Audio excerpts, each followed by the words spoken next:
तुम्ही पाहताय एबीपी माझा। गव्हाण फाटा ते तरघर दरम्यान वाहतूक कोंडी झालेली आहे। रायगड जिल्ह्यात सुमारे 4 किलोमीटर लांबीची वाहनांची रांग आहे। उरणकडे जाणाऱ्या मार्गावरती ही गर्दी झाल्याचं समजतंय।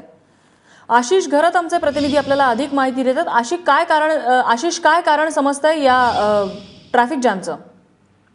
नम्रता, गेल्या 1 तासापासून ही वाहतूक कोंडी झालेली आहे।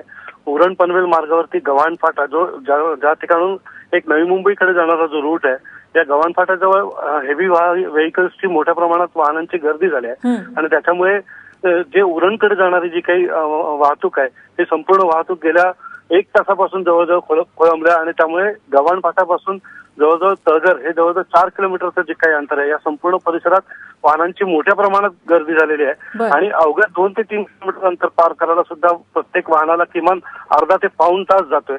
त्यामुळे आणि संध्याकाळचा हा रिटर्निंग टाइम असल्यामुळे जे नवी मुंबईत आणि मुंबई परिसरात किंवा पनवेल परिसरात जाणारे जे लोक आहेत हे या संपूर्ण ट्रॅफिकमध्ये अडकलेले आहेत।